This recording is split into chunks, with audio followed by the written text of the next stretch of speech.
Vanishing Hitchhiker. For more than 80 years, people around the world have been telling nearly the same ghost story, with different names and different locations. A driver is traveling alone at night when they spot a quiet young woman standing beside the road. Feeling sorry for her, they offer her a ride. She gives an address, speaks very little, and disappears before reaching the destination. When the driver later visits the house, they discover the girl died years earlier and is buried in the local cemetery. Folklore researchers have documented dozens of versions of this legend, making it one of the most studied ghost stories ever recorded. The reason it refuses to die is because it can happen anywhere. Every town has an old road, a cemetery, or a tragic accident that allows the same story to be retold with new names and new details. It begins with an ordinary act of kindness, which makes the ending even more unsettling. Instead of relying on monsters or violence, the legend quietly asks a disturbing question. What if the stranger sitting beside you was never alive in the first place? Bloody Mary. Unlike most urban legends, Bloody Mary is something people actively choose to experience. Instead of simply hearing the story, children perform it in bathrooms, school corridors, and sleepovers by standing in front of a mirror, dimming the lights, and repeating her name several times. That simple ritual has kept the legend alive for generations.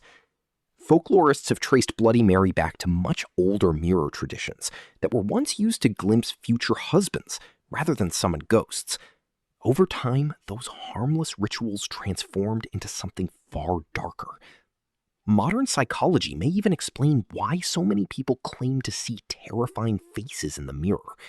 Studies have shown that staring at your own reflection in low light can cause facial features to appear distorted or monstrous, creating an unsettling illusion without anything supernatural taking place. That strange psychological effect gives the ritual a feeling of authenticity that ordinary ghost stories rarely achieve. Bloody Mary survives because every new generation can test the legend for themselves, turning an old story into an experience that never truly ends. Bunny Man. Some urban legends begin with complete fiction, but Bunny Man started with something surprisingly real. In 1970, police in Fairfax County, Virginia, received reports of a man wearing a rabbit costume while carrying or throwing a hatchet. The incidents were unusual enough to be officially documented, yet they were far less dramatic than the stories that followed. As the years passed, the strange sightings evolved into tales of escaped mental patients, brutal murders, haunted bridges, and mysterious disappearances. None of those additions were supported by the original reports, but that hardly mattered. Once the legend became attached to a real bridge that people could actually visit, it took on a life of its own. Visitors began making nighttime trips, hoping to witness something impossible, while the internet amplified the most terrifying versions instead of the documented facts. The Bunny Man legend shows how easily a bizarre newspaper story can transform into a regional nightmare once imagination starts filling in the missing pieces. Charlie No-Face. Some legends become frightening because nobody knows whether they are true. Charlie No-Face became unforgettable because he was a real person. His name was Raymond Robinson, and as a child, he suffered a devastating electrical accident that severely disfigured his face. To avoid cruel stares from strangers, he chose to walk the quiet roads of Pennsylvania after dark. Those peaceful midnight walks slowly transformed into stories about a mysterious glowing figure known as the Green Man. People began driving through the countryside, hoping to catch a glimpse of him, turning an ordinary man into a local attraction without his permission. As the years passed, entirely fictional details attached themselves to the story, including haunted tunnels and violent murders that had nothing to do with Robinson's life. Even after his death, the legend continued growing, while the truth faded further into the background. Charlie No-Face survives because it blends tragedy with mystery, reminding us that sometimes the most enduring monsters begin as ordinary people, caught inside extraordinary rumors. The Babysitter and the Man Upstairs. Few urban legends have influenced horror stories as much as the tale of the babysitter receiving disturbing phone calls late at night. The setup is deceptively simple. A young babysitter is alone in a quiet house while the children sleep upstairs. Suddenly, the phone rings. At first, the caller says nothing. Then, the calls become increasingly threatening until the babysitter contacts the police for help. After tracing the calls, officers deliver the terrifying message that is echoed through popular culture for decades. The calls are coming from inside the house. Folklore researchers were already studying versions of this story by the early 1970s, long before it inspired famous horror films and countless remakes. Its remarkable staying power comes from destroying one of our strongest assumptions. People naturally believe danger exists outside, while home remains safe. This legend completely reverses that idea by revealing the threat was already inside from the very beginning. As technology evolved from landlines to mobile phones, the setting changed, but the core fear remained exactly the same.